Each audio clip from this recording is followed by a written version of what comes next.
Hello everyone, welcome back to my channel. जैसे कि मैंने कहा था कि जैसे ही कॉस्ट कर्व, रेवेन्यू कर्व और प्रोडक्शन कर्व हो जाएगा तो इस पे हम लोग प्रीवियस ईयर क्वेश्चंस डिस्कस करेंगे। तो आज हम लोग वही करने वाले हैं। तो लेट्स बिगिन। तो फर्स्ट क्वेश्चन है 2025 जनवरी का। किस पे क्वेश्चन आया है? तो टोटल प्रोडक्शन पे, टीपी पे क्वेश्चन आया है। तो पूछा गया है टीपी मैक्सिमम कब रहता है। तो यहाँ पे ऑप्शंस में क्या है? जब जब एपी मैक्सिमम हो, जब मार्जिनल प्रोडक्ट मैक्सिमम हो, या जब एमपी जीरो हो, या फिर एवरेज प्रोडक्शन जीरो हो। तो कब होता है मैक्सिमम? तो देखिए, ये ग्राफ में आपको दिख रहा होगा टीपी कब मैक्सिमम है। इसको देखिए, एमपी जब जीरो है तब टीपी मैक्सिमम है। हमेशा याद रखना है, जब भी एमपी जीरो होगा टीपी मैक्सिमम होगा। तो इस क्वेश्चन का आंसर हो जाएगा option number C, marginal production is zero. Next question, इसमें से कौन सा कर्व यू शेप्ड का नहीं होता है? तो सबसे पहले तो इसमें कैंसलेशन मेथड यूज कीजिए। पहले भी हम लोगों ने देखा था एवीसी एसी कर्व हमेशा क्या होता है? यू शेप्ड का होता है। आपको यहाँ पे दिख रहा होगा एसी एवीसी हमेशा यू शेप का होता है। एएफसी यू शेप का होता है या नहीं, ये बाद में डिस्कस करेंगे। पहले एमसी देख लीजिए। एसी जैसे यू शेप का है वैसे एमसी भी यू शेप का है। पहले ये फॉल करता है, फिर एक पॉइंट पे, मैक्सिमम पॉइंट पे पहुंचता है, देन ये क्या होता है? राइज करता है एक मिनिमम पॉइंट में पहुंचने के बाद। ठीक है, लेकिन एएफसी कर्व क्या होता है? ये यू शेप का नहीं होता है, ये रेक्टेंगुलर हाइपरबोला शेप का आप बोल सकते हो इसको। ये कभी हॉरिजॉन्टल एक्सिस, जो एक्स एक्सिस है, उस पर कभी भी इंटरसेक्ट नहीं करेगा या टच नहीं करेगा। तो एएफसी कैसा होता है? रेक्टेंगुलर हाइपरबोला शेप का होता है, ये यू शेप का नहीं होता है। तो इसका आंसर क्या हो जाएगा? AFC, option number B. Next question देखते हैं। इसमें पूछा गया है एसी और एमसी का रिलेशनशिप। मैंने जब ये डिस्कस किया था तभी बताया था कि स्टेटमेंट बेस्ड क्वेश्चन आता है। तो यहाँ पे देखिए, इसमें से कौन सा ट्रू नहीं है पूछा गया है। ध्यान रखना है, नॉट ट्रू पूछा गया है। तो पहले रिलेशन देख लेते हैं।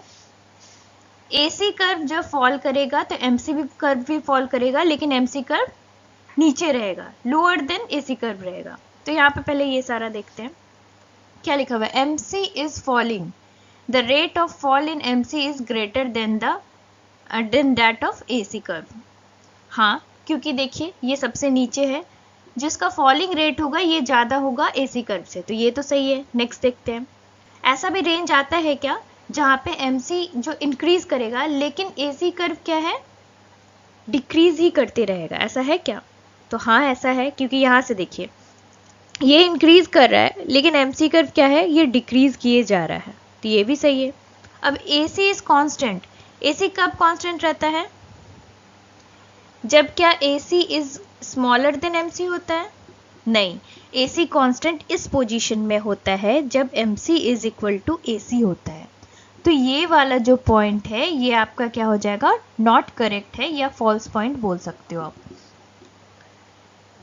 तो इसका आंसर सी हो जाएगा। लेकिन डी भी देख लेते हैं हम लोग। डी में क्या दिया हुआ है? MC curve intersect AC curve at its minimum. हाँ, मिनिमम पे ही इंटरसेक्ट करता है।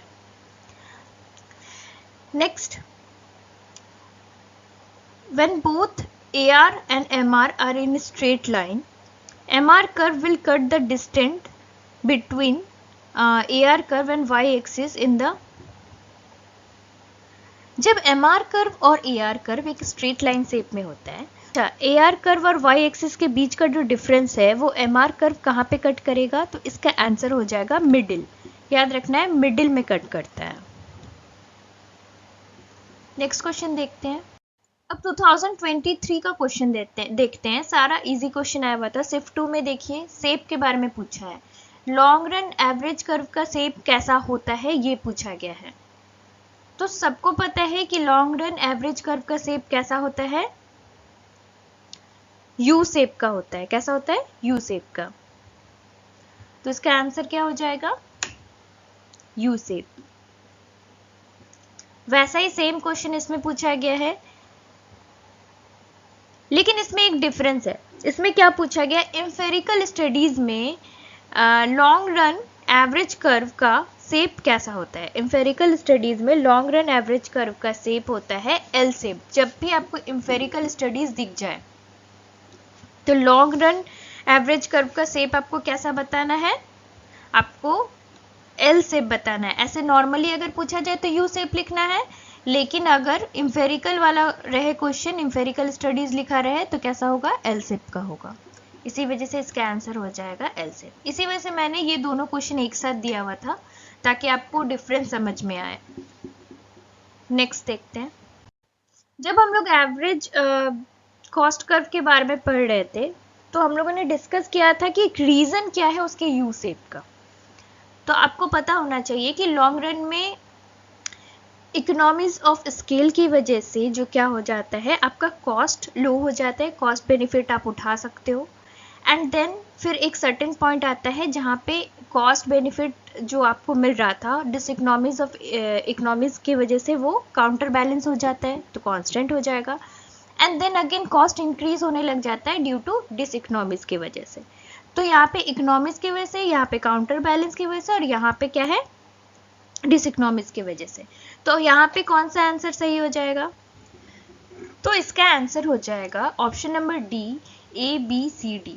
अब क्यों होगा, इसमें क्या बोला जा रहा था, इकोनॉमिक्स ऑफ स्केल कहाँ प्रिवेल करता है, तो स्मॉलर लेवल ऑफ आउटपुट पे। मैंने पहले ही कहा था कि जब स्टार्टिंग में क्या होता है, आप स्मॉलर लेवल पे काम करते हो, स्मॉलर लेवल ऑफ आउटपुट करते हो, भले वो आप इकोनॉमिक्स ऑफ स्केल बोल सकते हो, लेकिन क्या है, इकोनॉमिक्स ऑफ स्केल कहाँ प्रिवेल करेगा, स्टार्टिंग में ही, जब स्मॉल लेवल ऑफ आउटपुट आप प्रोड्यूस कर रहे हो।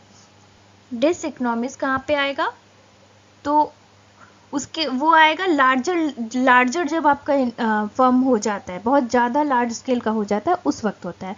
और जब लार्ज हो जाता है तो प्रॉब्लम क्या आती है कि मैनेजरियल जो इनएफिशिएंसी है वो आपको देखने को मिलेगी हायर स्केल ऑपरेशन में। तो ये भी सही हो गया, ये भी सही हो गया, ये भी सही हो गया। इसमें क्या बोला जा रहा है, division of labour, specialisation more accurately आप कहाँ यूज़ कर सकते हो, तो लोअर स्केल में, तो इसका फ़ायदा भी आपको मिलता है। तो इसी वजह से यहाँ पे यू शेप का होता है, ये सारे रीजंस की वजह से। तो सारा सही है, इसी वजह से ए बी सी डी आपका आंसर हो जाएगा। नेक्स्ट देखते हैं। 2019 का क्वेश्चन है, दिसंबर का, रिलेशनशिप पूछा गया है।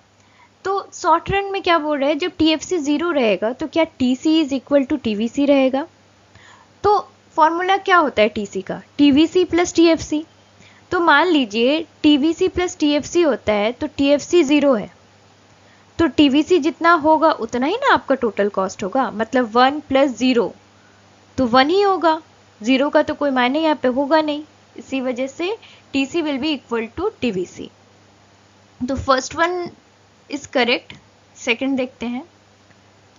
सेकंड बोल रहा है जब AFC जो डिक्रीज कर रहा है वो स्मॉलर रहेगा, जो डिक्रीज इन AFC है वो स्मॉलर रहेगा इंक्रीज इन ABC से, तब क्या AC डिक्रीज करेगा, तो नहीं, ये उस वक्त डिक्रीज नहीं करेगा, ये क्या करेगा, इंक्रीज करेगा। तो ये स्टेटमेंट आपका रॉन्ग हो जा रहा है।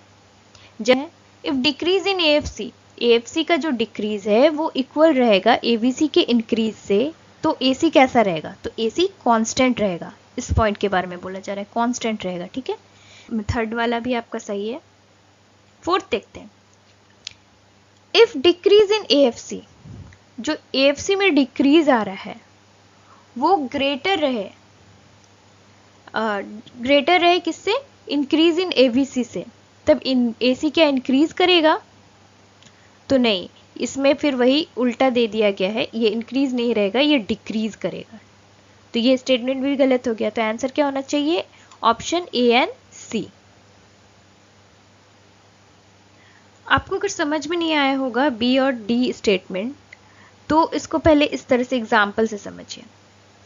मान लीजिए पहली बात तो AC क्या होता है, AC आपका इक्वल टू क्या हो जाता है, AFC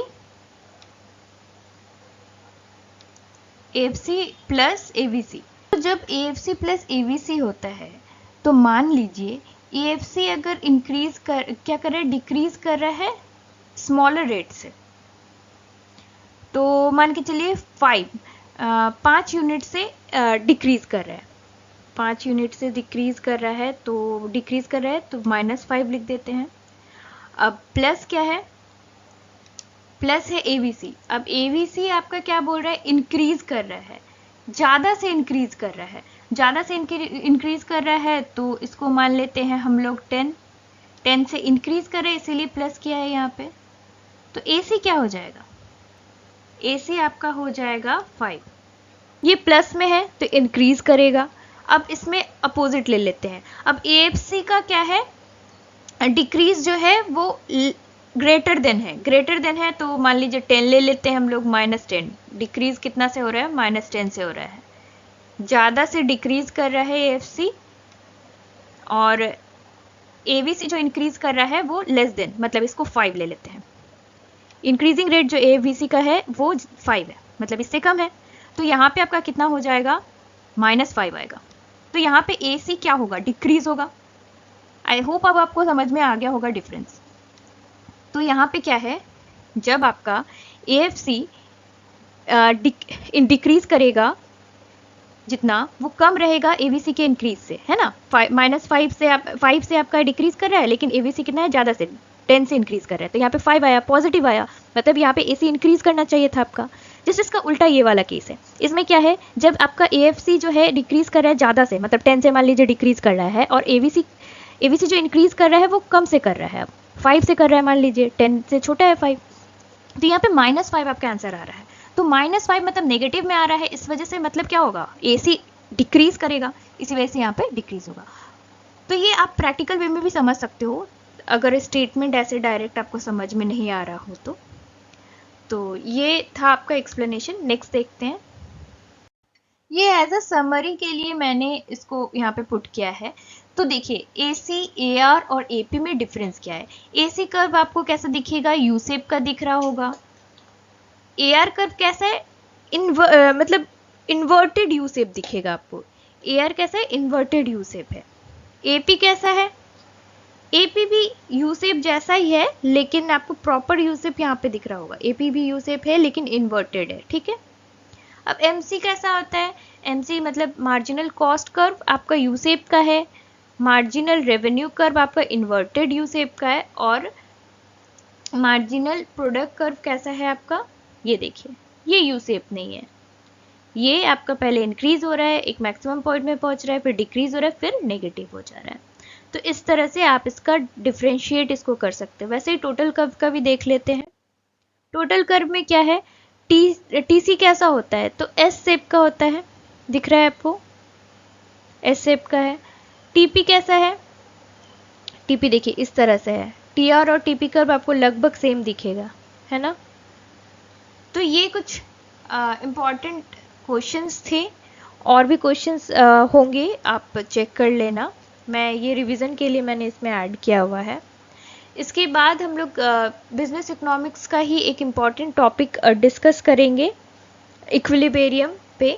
तो आई होप आपको वीडियो पसंद आया होगा। अगर पसंद आया होगा तो please like, share and subscribe, and stay tune for more such videos. Thank you for watching.